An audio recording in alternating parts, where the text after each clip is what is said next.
कवचं ध्यानम् उदयाचलमागत्य वेदरूपमनामयं तुष्टावपरया भक्ता वालखिल्यादिभिर्वृतं देवसुरैः सदा वन्द्यं ग्रहैश्च परिवेष्टितं ध्यायन् स्तवन् पठन् नाम यः सूर्यकवचं सदा।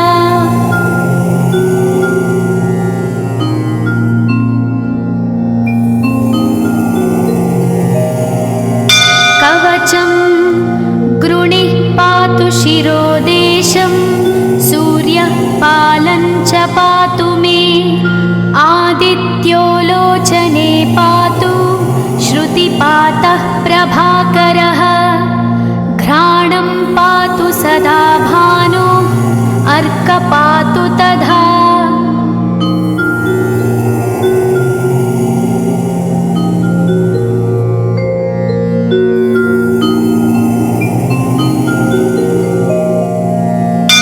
जिह्वं पातु जगन्नाथः कण्ठं पातु विभावसु स्कन्धौ ग्रहपतिः पातु भुजौ पातु प्रभाकरः अहस्करः पातु हस्तौ हृदयं पातु भानुमान्।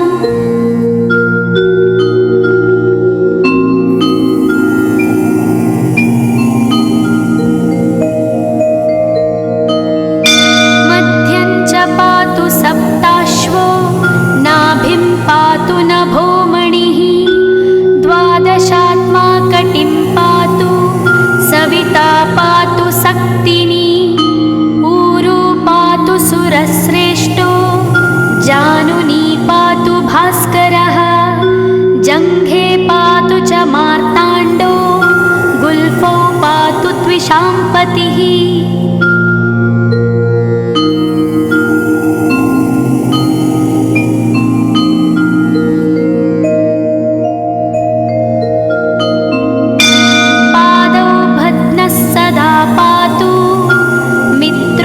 सकलं वपुः वेदत्रयात्मकस्वामिन् नारायण जगत्पते आयतयामं तं कञ्ची द्वेदरूपः प्रभाकरः स्तोत्रेणानेन सन्तुष्टो वालखिल्यादिभिर्वृतः।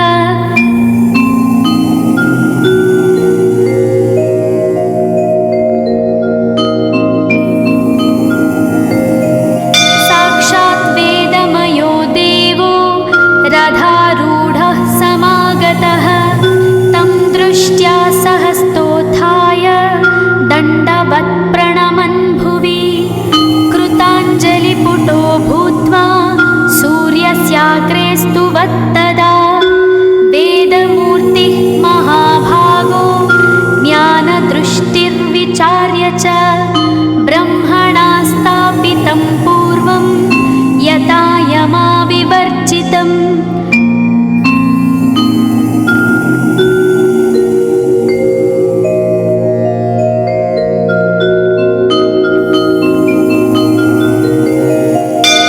सत्त्वप्रधानं शुक्लाख्यं वेदरूपमनामयं शब्दब्रह्ममयं वेदं सत्कर्म ब्रह्मवाचकम् मुनिमध्यापयामास प्रथमं सविता स्वयं तेन प्रथमदत्तेन वेदेन परमेश्वरः यज्ञवल्क्यो मुनिश्रेष्ठः कृतकृत्यो भवत्तदा।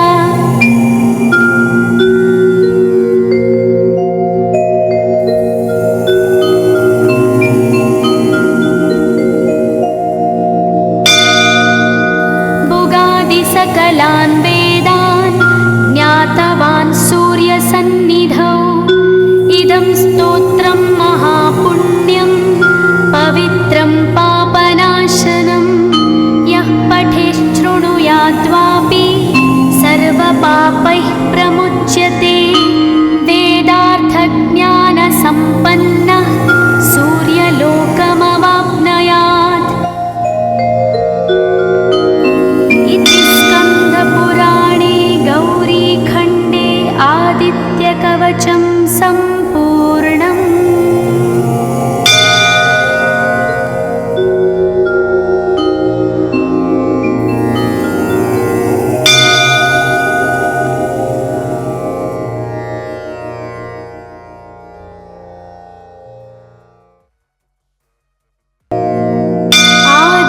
सूर्यकवचं ध्यानम् उदयाचलमागत्य वेदरूपमनामयं तुष्टावपरया भक्ता वालखिल्यादिभिर्वृतं देवसुरैः सदा वन्द्यं ग्रहैश्च परिवेष्टितं ध्यायन् स्तवन् पठन् नाम यः सूर्यकवचं सदा।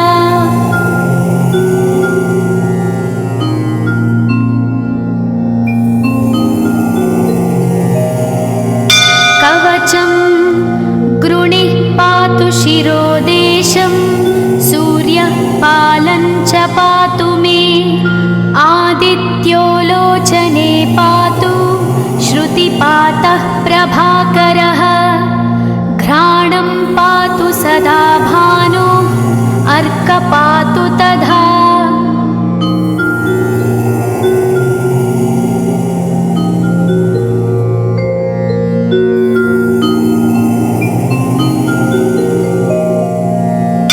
जिह्वं पातु जगन्नाथः कण्ठं पातु विभावसु स्कन्धौ ग्रहपतिः पातु भुजौ पातु प्रभाकरः अहस्करः पातु हस्तौ हृदयं पातु भानुमान्।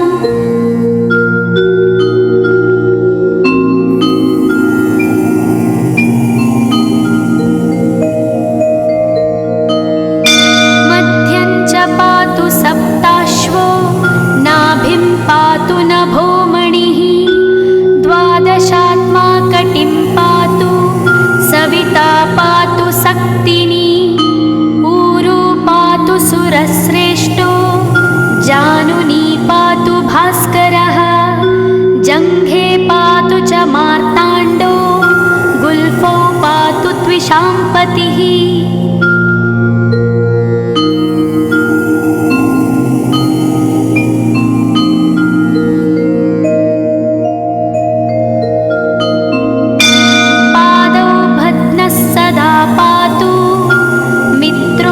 सकलं वपुः वेदत्रयात्मकस्वामिन् नारायण जगत्पते आयतयामं तं कञ्ची द्वेदरूपः प्रभाकरः स्तोत्रेणानेन सन्तुष्टो वालखिल्यादिभिर्वृतः।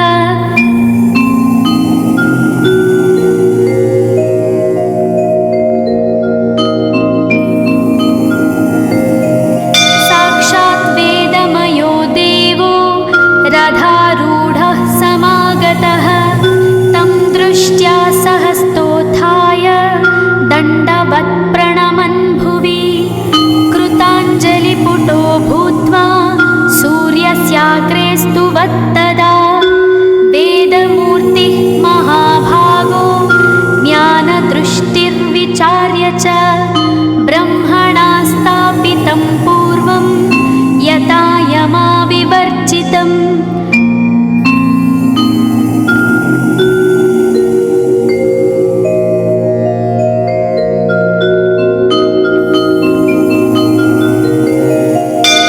सत्त्वप्रधानं शुक्लाख्यं वेदरूपमनामयं शब्दब्रह्ममयं वेदं सत्कर्म ब्रह्मवाचकम् मुनिमध्यापयामास प्रथमं सविता स्वयं तेन प्रथमदत्तेन वेदेन परमेश्वरः यज्ञवल्क्यो मुनिश्रेष्ठः कृतकृत्यो भवत्तदा।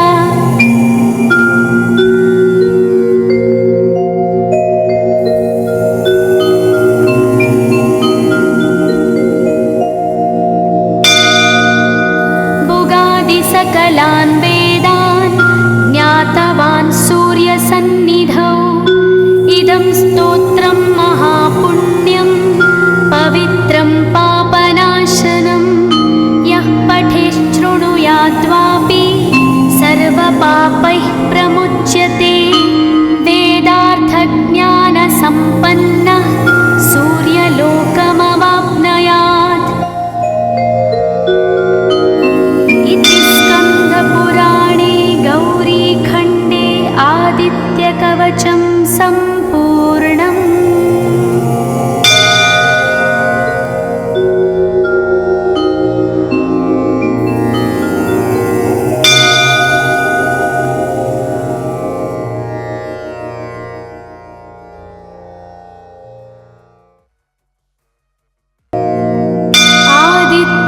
कवचं ध्यानम् उदयाचलमागत्य वेदरूपमनामयं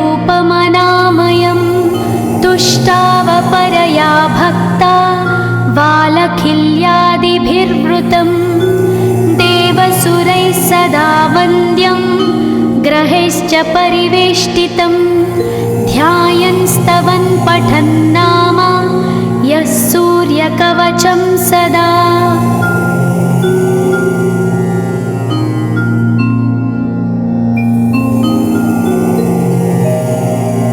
कवचं गृणिः पातु शिरोदेशं सूर्यः पालं च पातु मे आदित्यो लोचने पातु श्रुतिपातः प्रभाकरः घ्राणं पातु सदा भानो अर्कपातु तथा।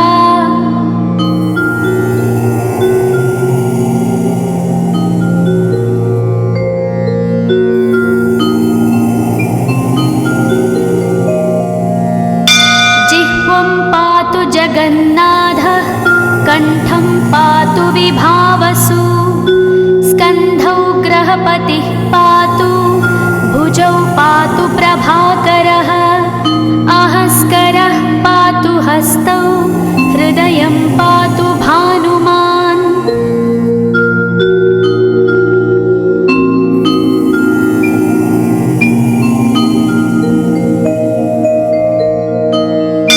मध्यं च पातु सप्ताश्वो नाभिं पातु नभोमणिः द्वादशात्मा कटिं पातु सविता पातु सक्तिनी ऊरू पातु सुरश्रेष्ठो जानुनी पातु भास्करः जङ्घे पातु च मार्ताण्डो गुल्फौ पातु त्विषाम्पतिः।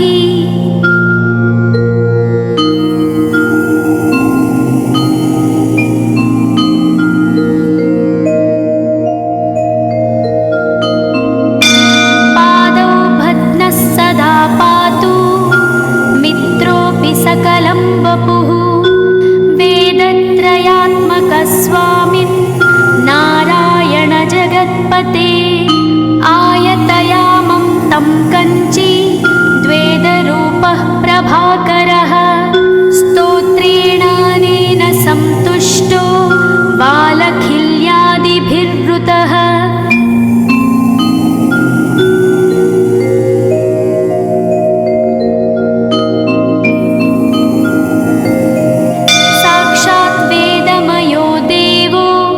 रथारूढः समागतः तं दृष्ट्या सहस्तोत्थाय दण्डवत् प्रणमन् भुवि कृताञ्जलिपुटो भूत्वा सूर्यस्याग्रे स्तुवत्तदा वेदमूर्तिः महाभागो ज्ञानदृष्टिर्विचार्य च ब्रह्मणा स्थापितं पूर्वं यथा यमाविवर्जितम्।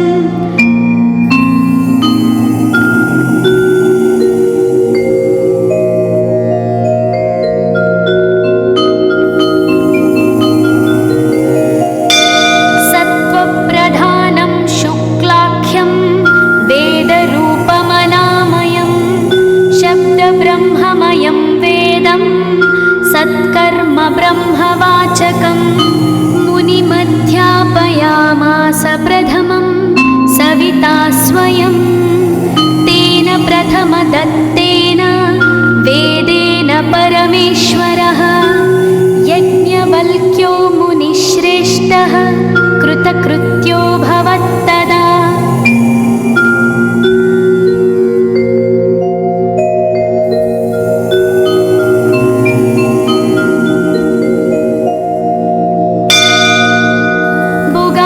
सकलान् वेदान् ज्ञातवान् सूर्यसन्निधौ इदं स्तोत्रं महापुण्यं पवित्रं पापनाशनं यः पठेच्छृणुयाद्वापि सर्वपापैः प्रमुच्यते वेदार्थज्ञानसम्पन्नः सूर्यलोकमवाप्नुयात्।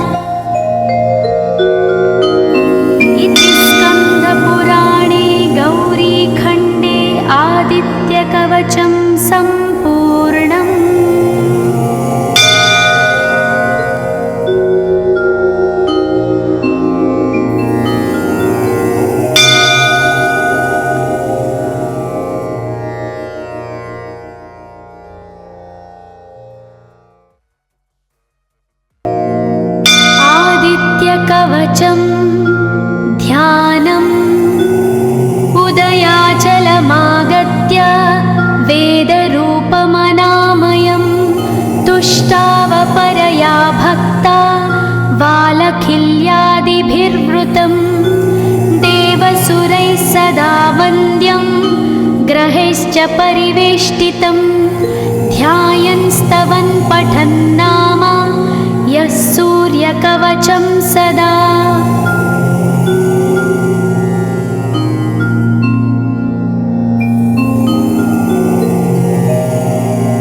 कवचं गृणिः पातु शिरोदेशं सूर्यः पालं च पातु मे आदित्यो लोचने पातु श्रुतिपातः प्रभाकरः घ्राणं पातु सदा भानु अर्कपातु तथा।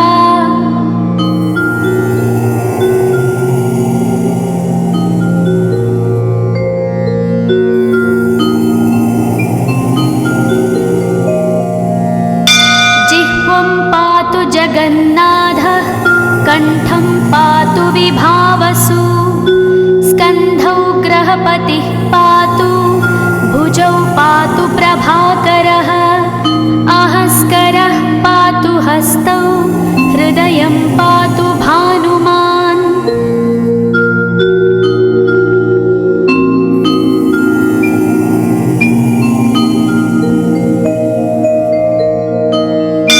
मध्यं च पातु सप्ताश्वो नाभिं पातु नभोमणिः द्वादशात्मा कटिं पातु सविता पातु सक्तिनी ऊरू पातु सुरश्रेष्ठो जानुनी पातु भास्करः जङ्घे पातु च मार्ताण्डो गुल्फौ पातु त्विषाम्पतिः।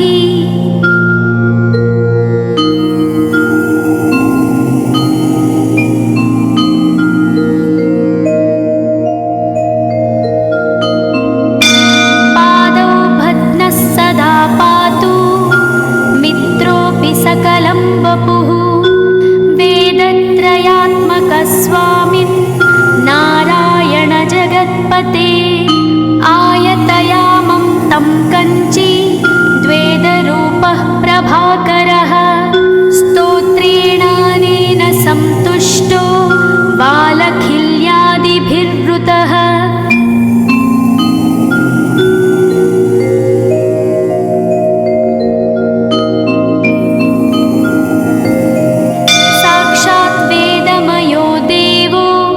रथारूढः समागतः तं दृष्ट्या सहस्तोत्थाय दण्डवत् प्रणमन् भुवि कृताञ्जलिपुटो भूत्वा सूर्यस्याग्रे स्तुवत्तदा वेदमूर्तिः महाभागो ज्ञानदृष्टिर्विचार्य च ब्रह्मणा स्थापितं पूर्वं यथा यमाविवर्जितम्।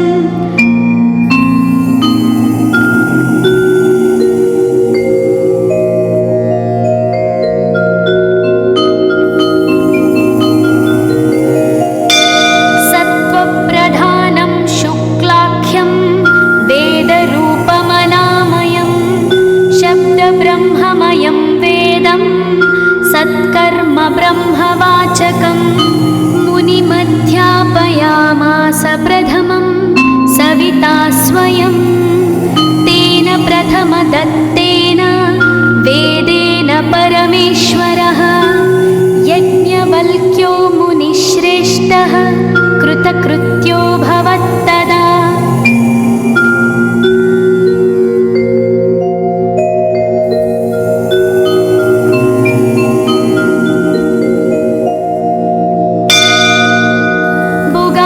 सकलान् वेदान् ज्ञातवान् सूर्यसन्निधौ इदं स्तोत्रं महापुण्यं पवित्रं पापनाशनं यः पठेच्छृणुयाद्वा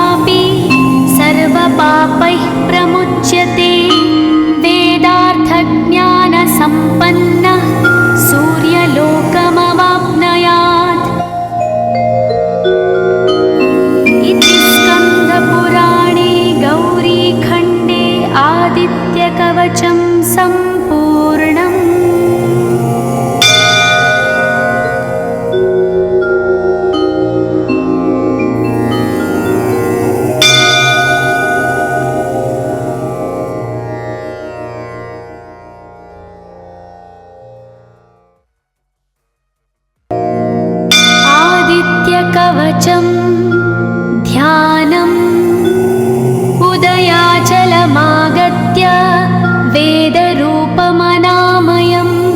तुष्टावपरया भक्ता वालखिल्यादिभिर्वृतं देवसुरैः सदा वन्द्यं ग्रहैश्च परिवेष्टितं ध्यायन् स्तवन् पठन् नाम यः सूर्यकवचं सदा।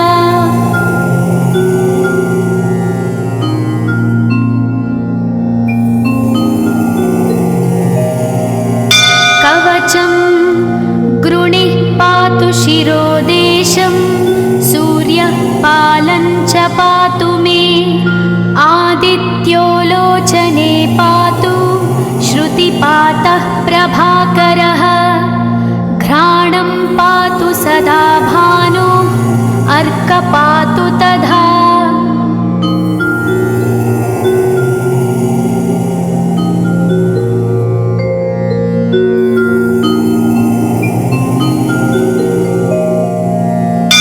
जिह्वं पातु जगन्नाथः कण्ठं पातु विभावसु स्कन्धौ ग्रहपतिः पातु भुजौ पातु प्रभाकरः अहस्करः पातु हस्तौ हृदयं पातु भानुमान्।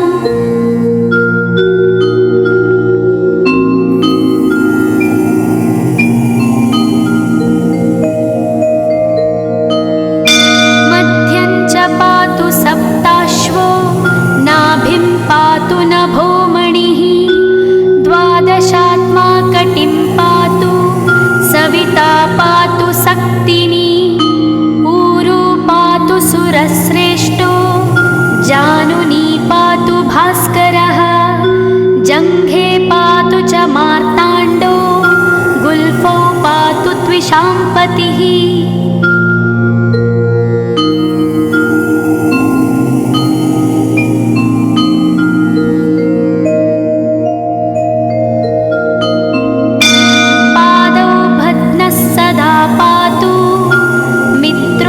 सकलं वपुः वेदत्रयात्मकस्वामिन् नारायण जगत्पते आयतयामं तं कञ्ची द्वेदरूपः प्रभाकरः स्तोत्रेणानेन सन्तुष्टो वालखिल्यादिभिर्वृतः।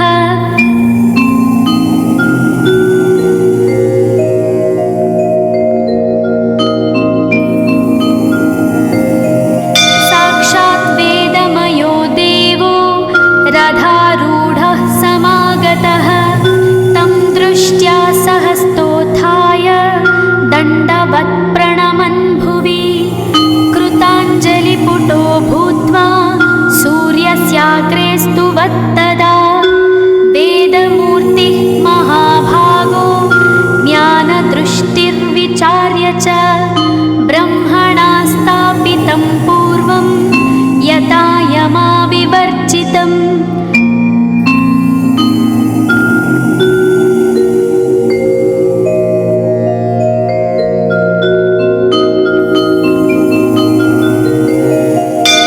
सत्त्वप्रधानं शुक्लाख्यं वेदरूपमनामयं शब्दब्रह्ममयं वेदं सत्कर्म ब्रह्मवाचकं मुनिमध्यापयामास प्रथमं सविता स्वयं तेन प्रथमदत्तेन वेदेन परमेश्वरः यज्ञवल्क्यो मुनिश्रेष्ठः कृतकृत्यो भवत्तदा।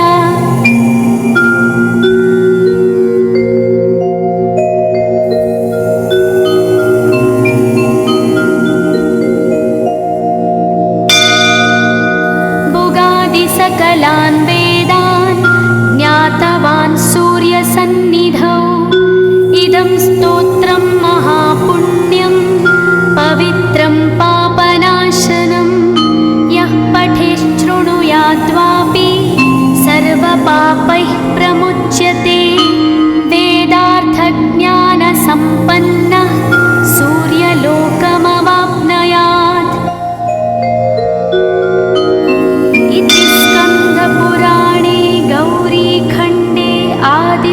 कवचं सम्पूर्णम्।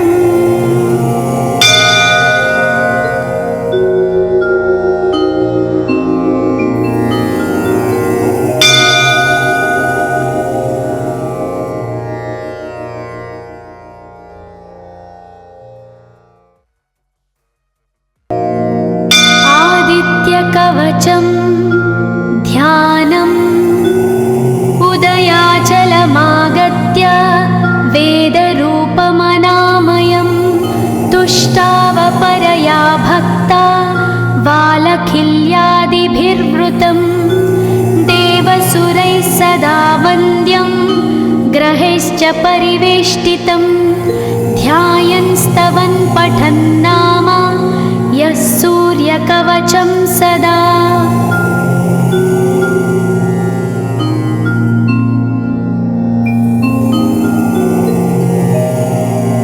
कवचं गृणिः पातु शिरोदेशं सूर्यः पालं च पातु मे। आदित्यो लोचने पातु श्रुतिपातः प्रभाकरः। घ्राणं पातु सदा भानु अर्क पातु तथा।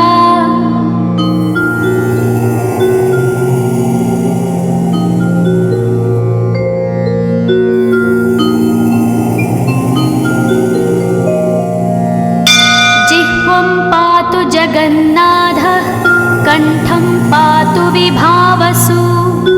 स्कन्धौ ग्रहपतिः पातु भुजौ पातु प्रभाकरः।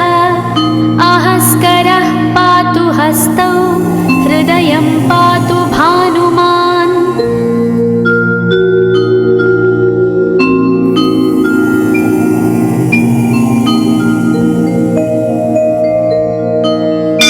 मध्यं च पातु सप्ताश्वो नाभिं पातु नभोमणिः। द्वादशात्मा कटिं पातु सविता पातु सक्तिनी। ऊरु पातु सुरश्रेष्ठो जानुनी पातु भास्करः। जङ्घे पातु च मार्ताण्डो गुल्फौ पातु त्विषाम्पतिः।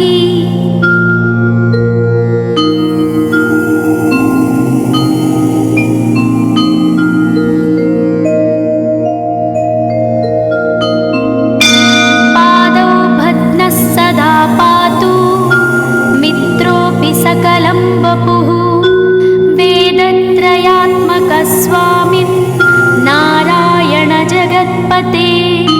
आयतयामं तं कञ्ची द्वेदरूपः प्रभाकरः। स्तोत्रेणानेन सन्तुष्टो वालखिल्यादिभिर्वृतः।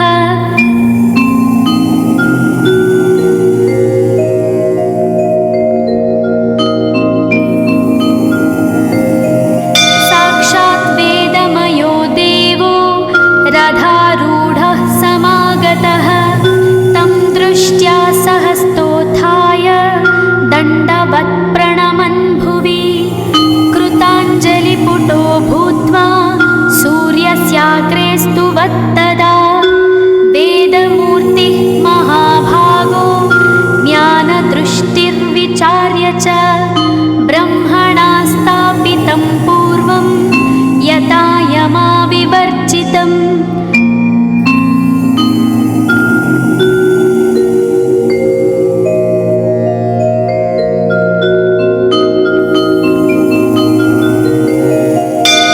सत्त्वप्रधानं शुक्लाख्यं वेदरूपमनामयं शब्दब्रह्ममयं वेदं सत्कर्म ब्रह्मवाचकं।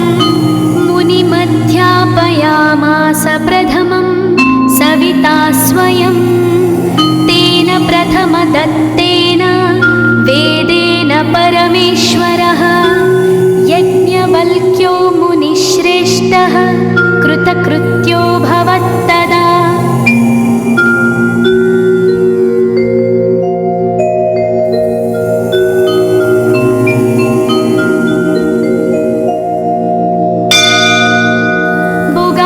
सकलान् वेदान् ज्ञातवान्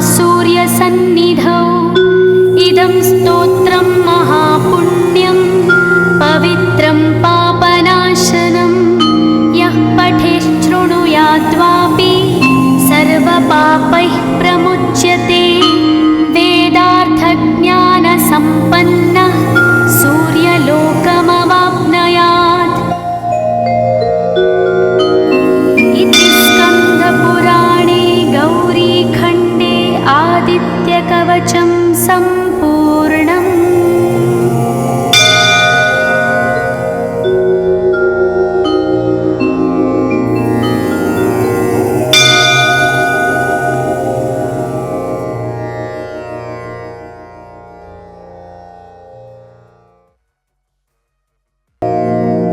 आदित्यकवचं ध्यानम् उदयाचलमागत्य वेदरूपमनामयं तुष्टावपरया भक्ता वालखिल्यादिभिर्वृतं देवसुरैः सदा वन्द्यं ग्रहैश्च परिवेष्टितं ध्यायन् स्तवन् पठन् नाम यः सूर्यकवचं सदा।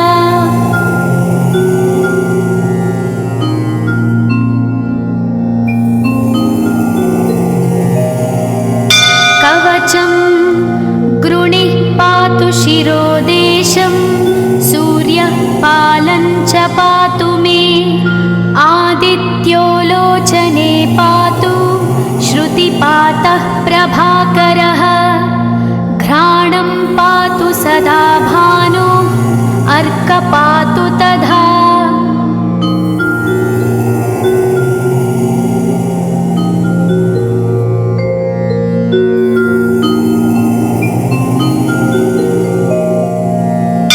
जिह्वं पातु जगन्नाथः कण्ठं पातु विभावसु स्कन्धौ ग्रहपतिः पातु भुजौ पातु प्रभाकरः अहस्करः पातु हस्तौ हृदयं पातु भानुमान्।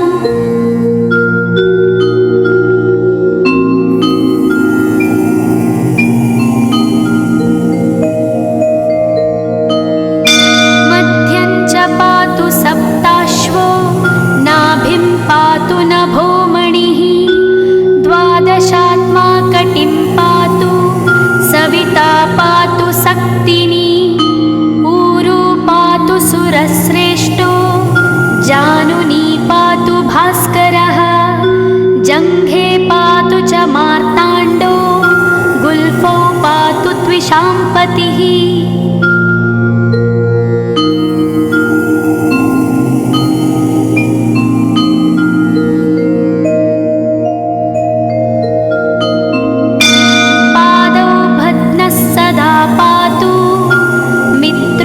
सकलं वपुः वेदत्रयात्मकस्वामिन् नारायण जगत्पते आयतयामं तं कञ्ची द्वेदरूपः प्रभाकरः स्तोत्रेणानेन सन्तुष्टो वालखिल्यादिभिर्वृतः।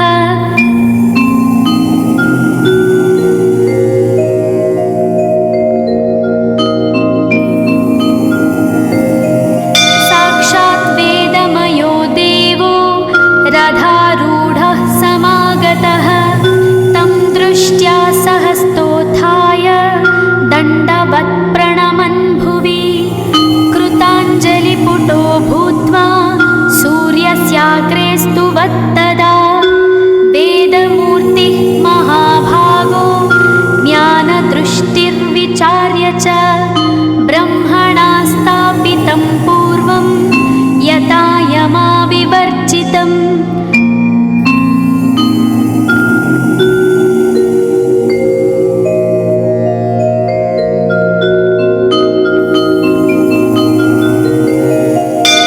सत्त्वप्रधानं शुक्लाख्यं वेदरूपमनामयं शब्दब्रह्ममयं वेदं सत्कर्म ब्रह्मवाचकम् मुनिमध्यापयामास प्रथमं सविता स्वयं तेन प्रथमदत्तेन वेदेन परमेश्वरः यज्ञवल्क्यो मुनिश्रेष्ठः कृतकृत्यो भवत्तदा।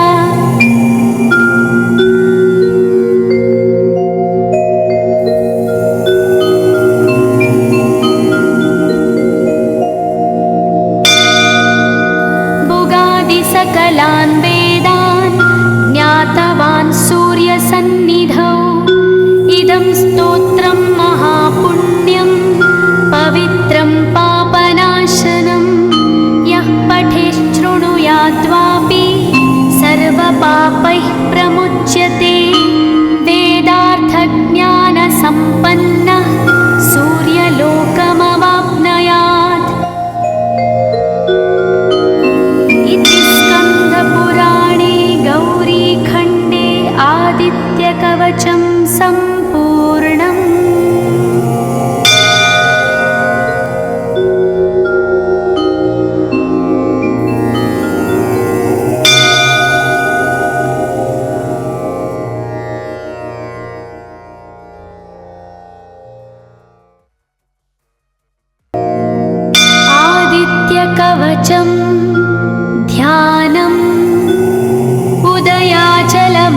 विवृतं देवसुरैः सदा वन्द्यं ग्रहैश्च परिवेष्टितं ध्यायन् स्तवन् पठन् नाम यः सूर्यकवचं सदा।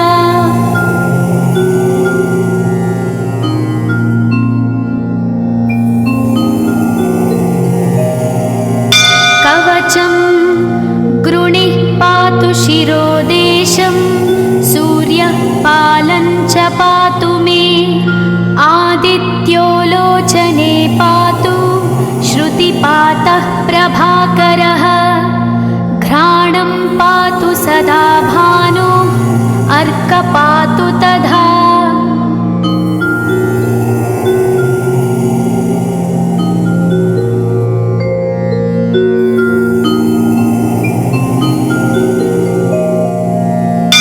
जिह्वं पातु जगन्नाथः कण्ठं पातु विभावसु स्कन्धौ ग्रहपतिः पातु भुजौ पातु प्रभाकरः अहस्करः पातु हस्तौ हृदयं पातु भानुमान्।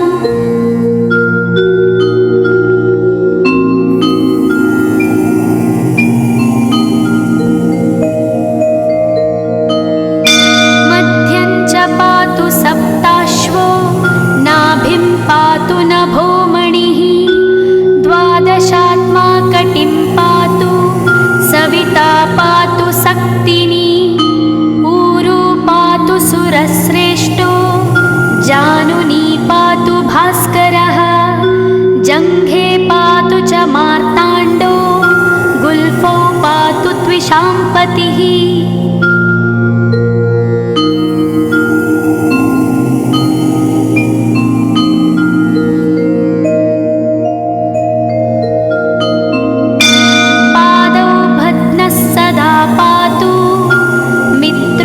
सकलं वपुः वेदत्रयात्मकस्वामिन् नारायण जगत्पते आयतयामं तं कञ्ची द्वेदरूपः प्रभाकरः स्तोत्रेणानेन सन्तुष्टो बालखिल्यादिभिर्वृतः।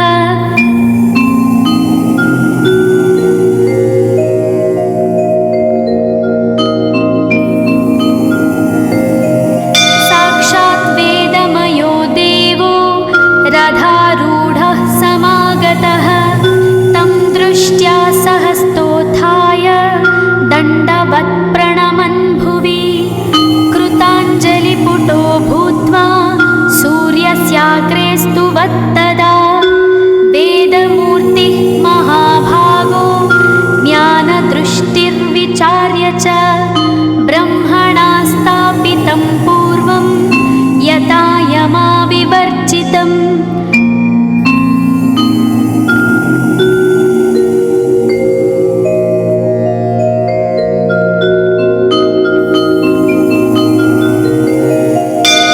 सत्त्वप्रधानं शुक्लाख्यं वेदरूपमनामयं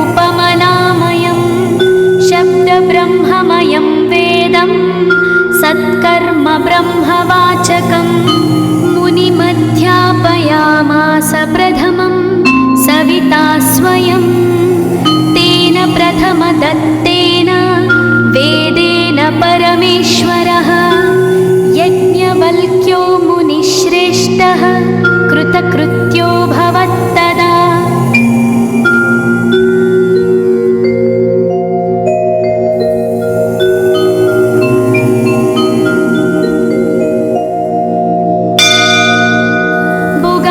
सकलान् वेदान् ज्ञातवान् सूर्यसन्निधौ इदं स्तोत्रं महापुण्यं पवित्रं पापनाशनं यः पठेच्छृणुयाद्वापि सर्वपापैः प्रमुच्यते वेदार्थज्ञानसम्पन्नः सूर्यलोकमवाप्नुयात्। पुराणे गौरीखण्डे आदित्यकवचं